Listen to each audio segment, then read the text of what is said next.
उस दिन बस एक सॉरी बोलना था, लेकिन मैंने नहीं बोला।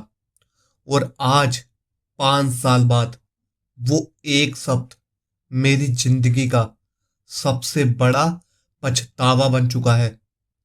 दोस्तों, कभी कभी हम सोचते हैं कि समय सब ठीक कर देगा, लेकिन सच ये है, कुछ खामोशियां रिश्ते खत्म कर देती है। उसने आखिरी बार मुड़कर देखा था, शायद इंतजार कर रही थी कि मैं उसे रोक लूं। लेकिन दोस्तों, मैं खड़ा रहा अपने ईगो के साथ, और वो चली गई। आज मैं हर दिन उसी पल में जीता हूं जहां मैं बोल सकता था, पर मैं चुप रहा। दोस्तों, ये कहानी है एक ऐसी खामोश माफी की जो कभी बोली ही नहीं गई। कहानी की शुरुआत, दोस्तों, 5 साल हो गए, लेकिन कुछ चीजें वक्त के साथ खत्म नहीं होती, बल्कि और गहरी हो जाती है। हर बारिश में मुझे उसकी याद आती है, क्योंकि आखिरी बार जब हम मिले थे, बारिश हो रही थी। हम दोनों बहुत अलग थे, वो शांत और मैं थोड़ा ईगो वाला।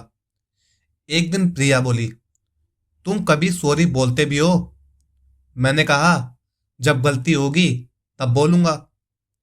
तब दोस्तों, मुझे नहीं पता था कि एक दिन यही बात सब खत्म कर देगी। दोस्तों, छोटी छोटी लड़ाइयां फिर मना लेना, यही हमारी कहानी थी।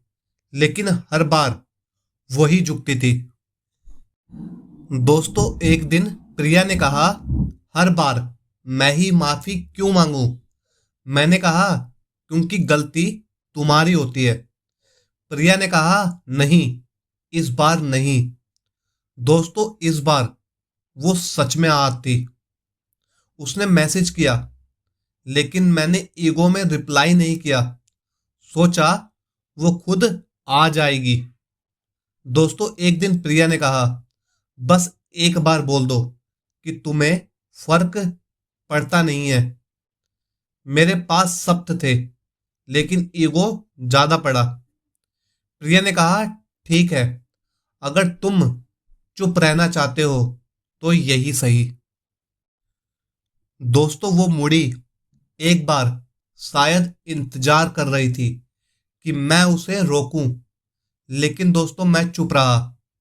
उस दिन के बाद वो कभी वापस नहीं आई, और मैं हर दिन उसी पल में अटका रह गया।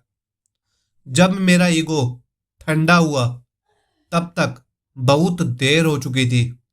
मैंने सॉरी टाइप किया, लेकिन अब कोई पढ़ने वाला नहीं था। दोस्तों, आज भी मैं उसी जगह जाता हूँ।